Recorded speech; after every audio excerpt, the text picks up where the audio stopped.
Good evening and welcome to Lesson 27.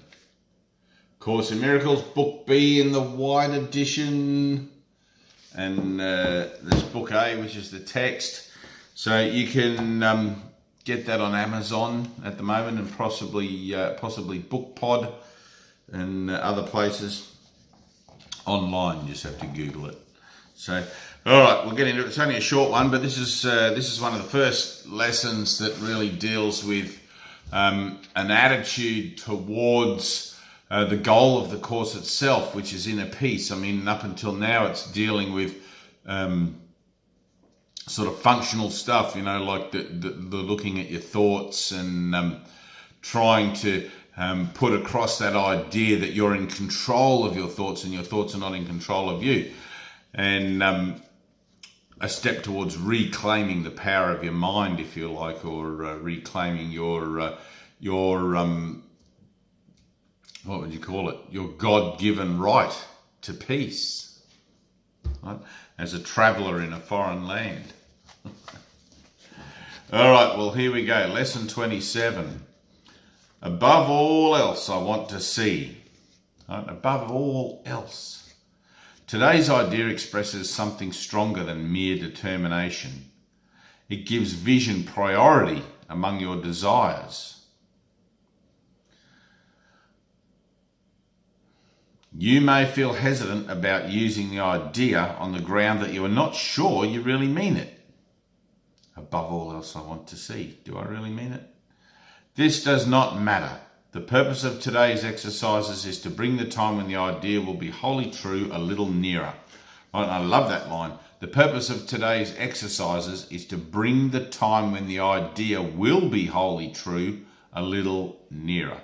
Right? And the idea above all else I want to see, it's like, I remember doing this the first year, this workbook, and my lack of integrity in doing the lessons was very surprising and disappointing. When I realised that how half-hearted I'd been at doing these lessons, and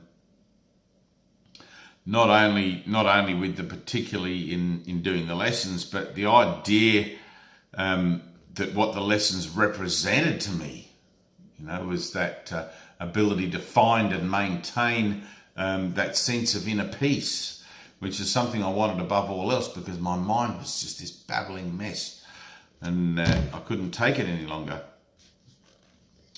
And the other thing that I like about that is, and it's not really mentioned yet. If you're reading the text, you'll come across it many times. But the purpose of today's idea is to bring the time when the idea will be wholly true a little nearer. Well, when any one idea is wholly true in you, that time is now. Right? So when you have one wholly true idea.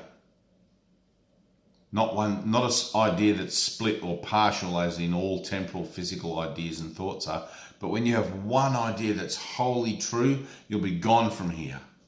You'll have this profound experience of union with the creative source of all things, and you'll remember yourself perfectly, capital S. Right? And the reason that's so is that because one wholly true thought comes from God, right? You don't have a wholly true thought in your head. The best that you have is the idea that I'm all fucked up and I need help. That's the closest thing you're going to find to a true thought in the human consciousness. It's pretty funny. But God's thoughts are in you. So in you somewhere there are wholly true thoughts. And this one, above all else I want to see, you're going to arrive at that moment at some point and mean it. Right? And when you mean it, it'll be true for you. You'll have that vision, you will see. Right? Ask and you shall receive. But you can't ask half-heartedly. You can't ask with any reservation. It's got to come from the heart and it's got to be total. You cannot give up the world partially. You cannot walk with Jesus part of the way. It's got to be a total dedication, a total devotion. Right? So the purpose of today's exercises is to bring the time when the idea will be wholly true a little nearer. Right? There may be a great temptation to believe that some sort of sacrifice is being asked of you when you say you want to see above all else. If you become uneasy about the lack of reservation involved, add, vision has no cost to anyone, which is true. If fear of loss still persists, add further, it can only bless. Right? And you have to remind yourself of this stuff all day, because the ideas come into your mind that I'm being mind washed or brainwashed with all this stuff, all this spiritual gobbledygook. And it's true. You are being brainwashed. You are being mind washed. Washing out all that old shit that you don't need. All that human thinking that's all judgmental. But during the process, during the transition process, it's going to be like, what the fuck's going on? This book's going to, and these lessons are going to be seen as a threat, because everything's changing, and there'll be moments where you feel like you don't have any control over those changes. Right? I'm telling you, that's a good thing. You're just going to have to go with the flow and have faith and trust that God knows your best interests better than you do. The idea for today needs many repetitions for maximum benefit. It should be used at least every half hour, and more often if possible. You might try for every 15 or 20 minutes. It is recommended that you set a definite time interval for using the idea when you wake or shortly afterwards, and attempt to adhere to it throughout the day. It will not be difficult to do this, even if you are engaged in conversation or otherwise occupied at the time. You can still repeat one short sentence to yourself without disturbing anything that is going on. And I remember when I was at the Healing Centre many, many years ago that there was one or two participants there who would have an electric watch, and they would have a time, so it would go every 5 minutes or whatever it was, a little beep. So whatever it takes for you to remind yourself to do these lessons. I mean, ultimately you want to use the power of your own mind to remind yourself to do the lessons, because we're trying to restore the power of our own mind and the capacity that we have within us to remember. We're trying to remember ourselves. Capital S. Okay, so the real question is, how often will you remember? ? How much do you want today's idea to be true? Above all else I want to see.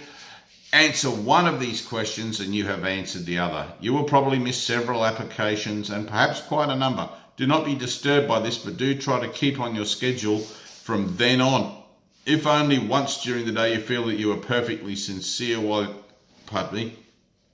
you're repeating today's idea, you can be sure that you have saved yourself many years of effort. Many years of effort. And there's another section in here where he says, what's 10,000 years? For they have come. Right. So you have to begin in that reference, you have to begin to look at the really big picture of this. What's 10,000 years? Right? In the back of the book, he says there's no such thing as reincarnation, which points to the idea of the entirety of time and space being an illusion. So in that sense, there is no such thing as reincarnation, because there's no such thing as a world anyway. But whilst we seem to find ourselves here, however, the idea of reincarnation and the experience of being here for 10,000 years can be very, very real.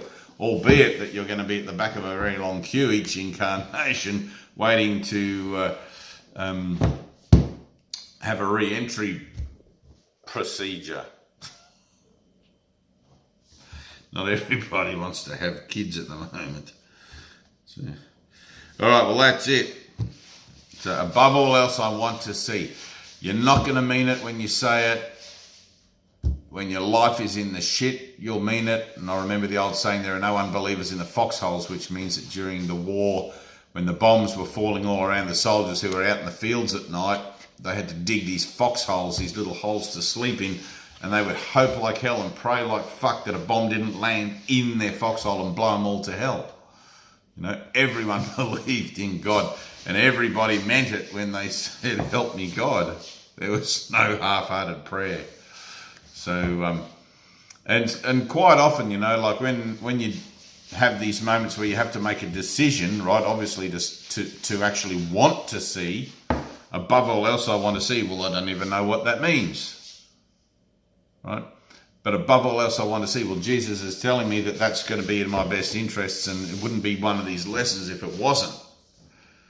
So maybe I need to find some integrity within myself for that, and so I can try to connect with how I feel about it honestly and ask, So, and one of the things I used to do was there are many sort of junctures in this course where you come into confrontation with your own bullshit and ask for the healing of it through prayer, through the for the healing of the mind.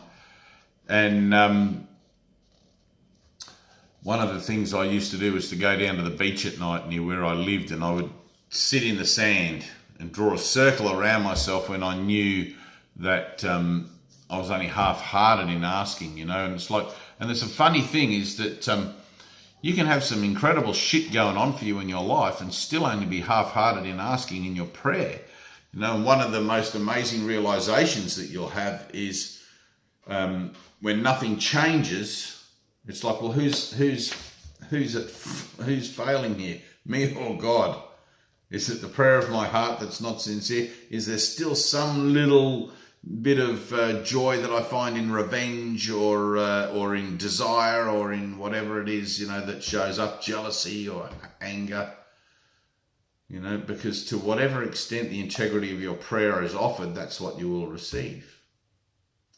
And I used to draw a circle in the sand, and I would sit there until my legs would go numb, and there would be pins and needles and pain in my legs, and I would let that pain push me to the integrity for my prayer.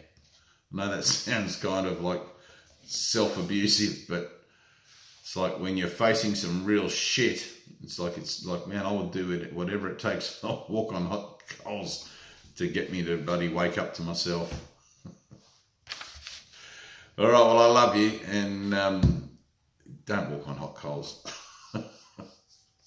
I love you, and take it easy. Jesus went into the desert, just incidentally, in the New Testament, where he had to go and be tested by his own inner demons, and he went into the desert, and some say he went and lived with the Essenes and all that sort of thing, but went into the desert alone, drew a circle, stayed there for 40 days and 40 nights without food and water.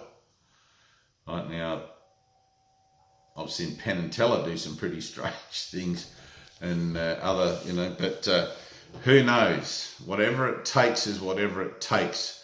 And the thing that I always remind myself of is that I was only just going to go and die anyway, right? What does it matter? Make experiments with your faith. Have the courage to follow through on things that you feel in the heart. Okay, well, I love you, and see you tomorrow for lesson 28.